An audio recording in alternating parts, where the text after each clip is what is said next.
Welcome to the Mighty Mac podcast. I'm really excited because today I'm joined by a new friend and one of the few natives of Southern California, Atif Moon. Atif is a competitive wheelchair tennis athlete, and we met because his parents read about the podcast in a local newspaper, which just goes to show you that traditional media still works.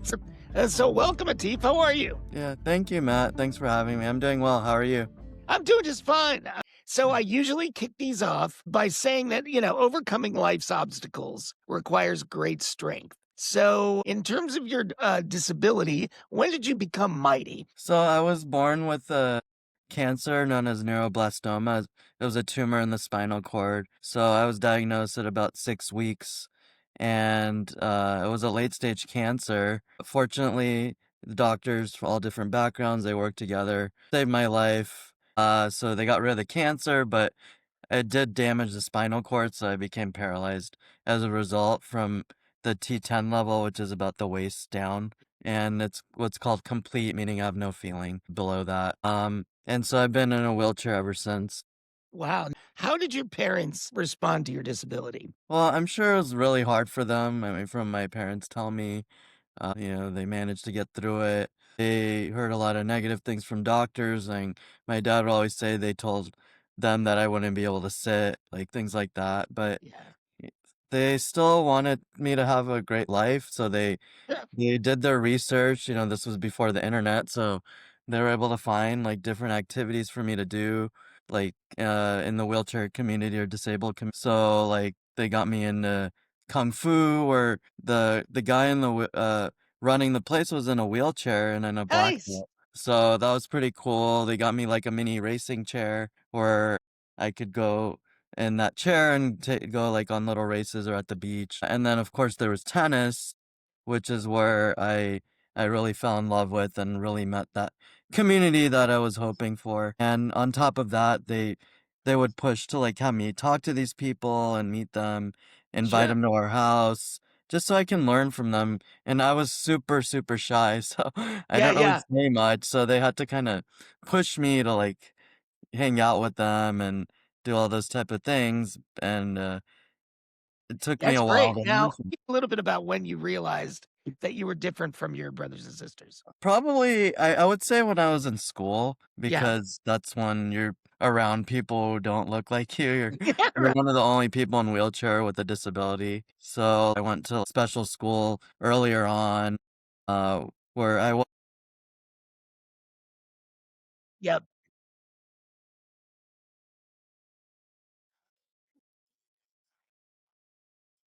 Yep.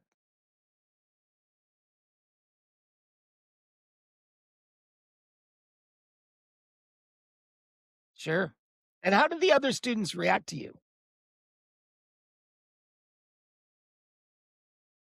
Great. I think a lot of were curious, like, about the wheelchair and how it works, and, Sure. they would say, "Can you do a wheelie?" or things like that.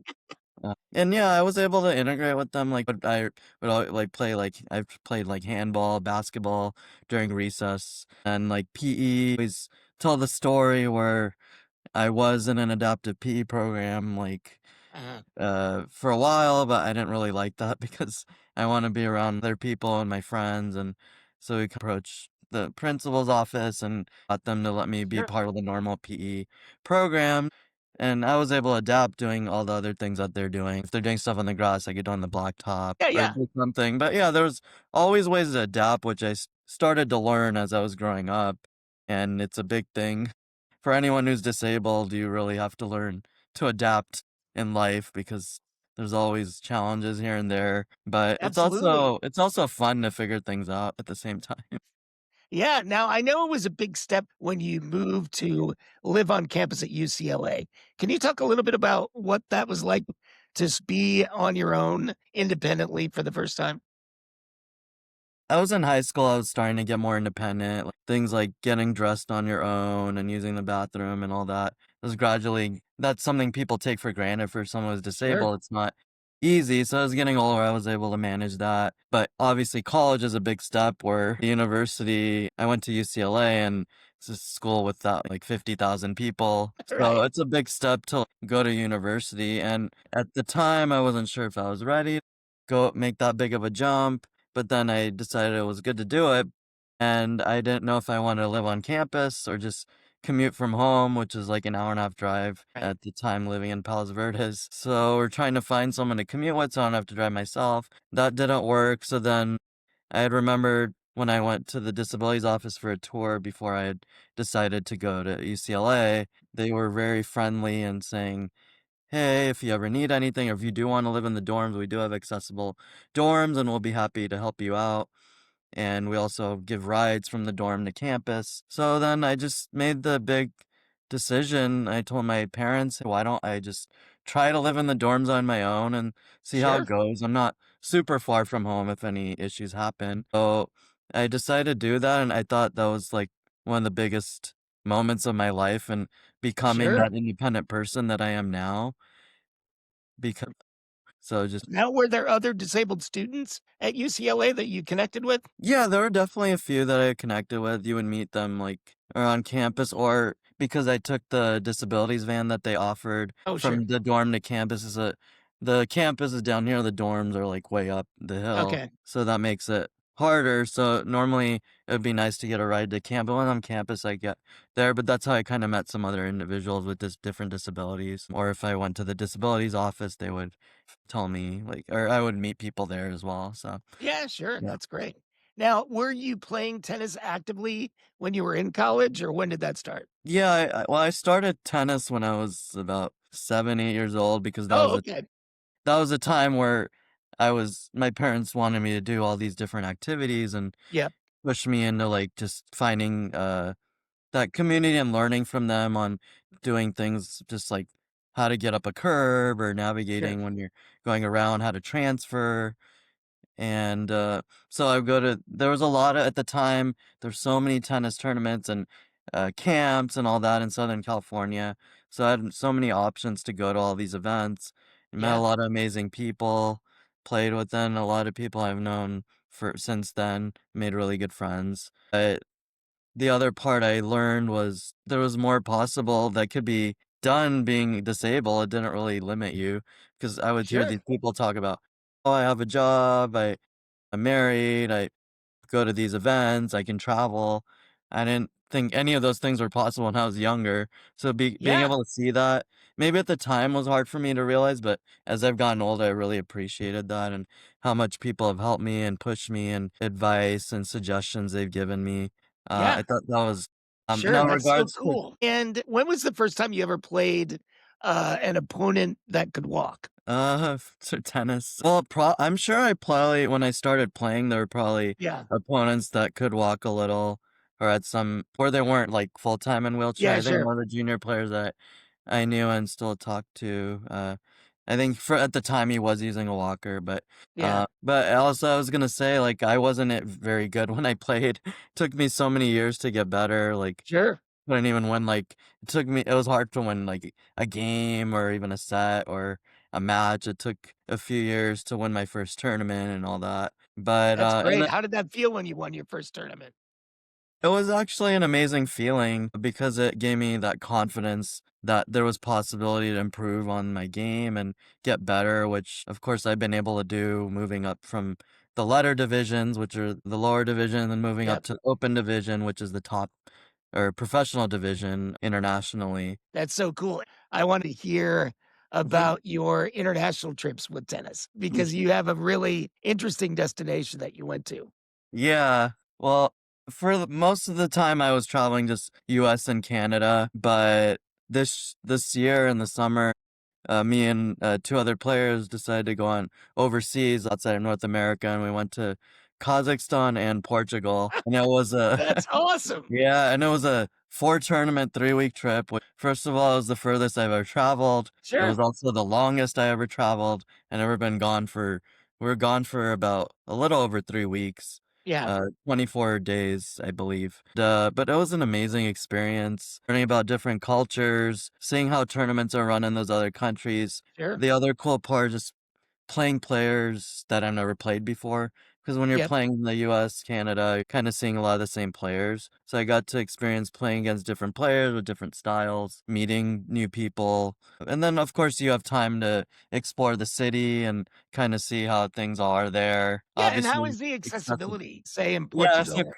yeah, so Kazakhstan, it was harder, I believe, like, because just, I'm sure they have some laws of accessibility, but it's not like the ADA ones here, for example. Sure. Some of those ramps were, like, this steep with no bars, so fortunately, the friends are with they were amputees and they can walk, so Yeah. they're able to help me up, or they're not every street or sidewalk had curb cuts, so had to Yep. help me, like, get on and off the curbs. But the one thing I noticed was, like, everyone's super nice. They always wanted Yeah. to help you. Even one of the sites that I went to in Kazakhstan, it was, like, this tower that's a bit, like, high up tower to kind of view the Sure. city, and, it's one of the main tourist sites, but basically, to get in, like, you have to go downstairs, so they're like, "Okay, we'll lift you down," so they lifted me down, then you go in the elevator to go up to the top to Yep. some extent, so you could see some things, but then to go to the top where there's this thing where you take pictures from, Yeah. they got this, wheelchair with, like, rollers so it Uh, can roll me stairs because there are more stairs to go up. So this older guy employee there, he got me they helped me transfer in that chair, and he would take me up, and it was super hot, but, like, it was really hot at the time, and as you yeah, go up, yeah. there's not much circulation. But, yeah, like, it was just an example of how respectful they are for people with disabilities, That's great. but they do wanna help. Maybe they don't have the technology or the laws to make things super accessible, but everyone was always mindful and helpful to be able to make sure we're accommodated. That's what advice would you give to someone that was wondering how they could get involved in tennis? Well, normally rehab is good where you can typically meet other people with disabilities. Yeah. I mean, nowadays with the internet, you can just Google and find things, or you can find people that are athletes. Maybe you can reach out to them. USTA, they have on their website, they have a wheelchair like Put that link about in our wheelchair, yeah, I discussion. can send it to you. Yeah, No, and it that's does great. have a list of programs. I was just also gonna say, like, I think when you're younger, especially when you're younger, even if Yep. you're older, like, I always think it's cool to try different sports. Yeah, Like, sure. it's a good because I went to a lot of different camps when I was younger, not just, like, tennis tournaments. I would go to all these Sure. sports camps where I really got to experience, like, outdoor sports, indoor sport, or, like, I did, like, jet skiing, water skiing, Yeah. all those things. It's always cool to try because and as an athlete, I think it's good for people to, like, just kinda figure out and not get burnt out doing one sport and maybe Yeah, I they'll totally enjoy agree. it, I mean, so last weekend, I tried one of those tracks for the first time that enables you to go out on the sand and the beach. And it's uh-huh. just like, Yeah. I'm 56 years old trying new things. So Yeah, it's like, exactly. people need to sort of open their minds and try and For get out sure. there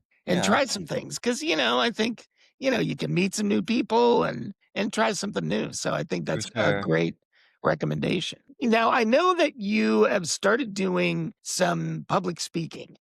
Mhm. And can you tell me what your messaging is? Sure, well, I've spoken at different places, like, I spoke at a high school earlier this year. I spoke to, a nonprofit that works with people with disabilities run by a Muslim organization, and, I spoke to, like, a capital firm, like, that was, like, one of my first events, Nice. and they have a DEI all abilities group, so they it was just sharing my story. But yeah, basically when I go, I like to share my story of how I struggle with my identity as someone with a disability. For a while, I always wanted to walk. I thought I would pray to walk, would try all these different things like Yep. stimulating my legs to see if there's something that could work so I can walk again. But after meeting my community, being around them, Yeah. and learning about what's possible, I realized that I don't really need to walk to be able to do all these cool things I've been able to do. So I'm very blessed that I can do that. But like I like to share that, and it can be a universal thing. Identity doesn't have to be because of disability, it could be with maybe just feeling different because you like certain things, or you Sure. could have some other invisible disability that people don't know or Yep. notice. But I think it's important for me to share that so people can understand like Yeah, so that that. people don't feel alone. They know that other people Yeah. out there are struggling, and I think what you're doing is great. Mhm. because it's a positive message that Yeah. more people need to hear. Mhm. So I commend you for that. I think it's great. So now I want to have some fun with you. Not that we haven't been Sure. having fun, Okay. but I always like to ask anyone that has a physical disability, Sure. what is the strangest a or the funniest thing that a Mhm. stranger has said to you or asked you about your disability? Well, I would say funny to me because I'm an athlete, so normally I'm traveling with my sports chair Sure. to a lot of the tournaments at the airport, and I would get so many people ask me when I have my tennis bag with me and Yeah. my other chair, they would say, "So is this for racing?" And I would just it just cracked me up because I'm like, I literally have a tennis bag there, Yeah.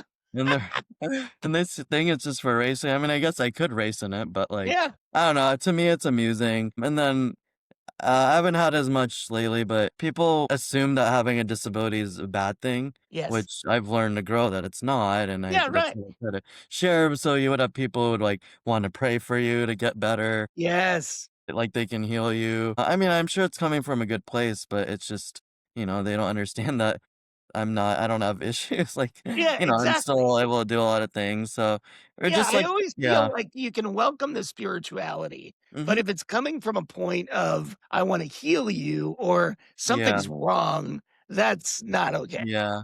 Yeah, and then the other thing you get is which again I know is coming from a good place, when people just say, "Oh, you're inspiring," Yes. when you're not doing anything different. Like, I'm just at the gym or I'm going to the store No, like you're anyone extremely else. inspiring, right. But I understand it's coming from a good place, but I like to say, like, you can say I'm inspiring, but you have to learn more about me, right? My Yeah, story. absolutely. I'm doing things that are Yeah, inspiring. yeah, and I know a lot of other people with disabilities get annoyed or a little frustrated with that because it's like, Yeah. um I 'cause think you're if wise we said it to because someone who's able-bodied, like, they'd be like, yeah, "What the" right, you're inspiring. Yeah, so, it's always interesting, but I Yeah, think there's more totally. awareness about it in the community, like, in public nowadays, so, yeah. Absolutely. And I close these episodes with a question I wanna reveal something about you. So, if I were to clone you and Mhm. there were 2 Atifs in front of me, what question would I ask to reveal who was the real Atif Moon? Hmm. Well, I'm a big sports junkie, if they asked the clone to name at least 5 players on, like, the Lakers roster and they can't name it, then that's definitely not me. There we go. The Lakers lineup. That's a great Yeah, answer. I love it. I yeah. love it. Well, listen, Atif, I appreciate you taking the time. Mhm. I think you are a wonderful guy, just having spent time with you. And your message is great. And I'm going to put in the when I post this, I'll Sure. put a link to your site so Okay. people can learn more about your story.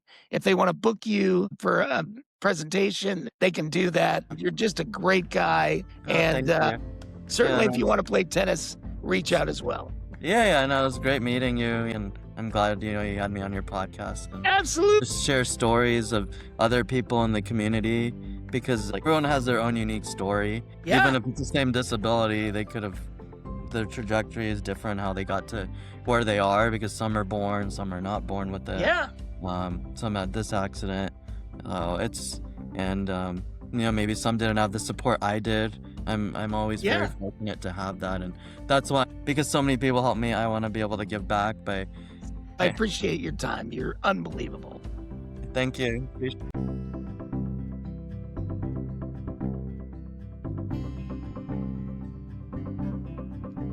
I hope you enjoyed that episode, and I hope you'll click like and subscribe so you can meet the mighty.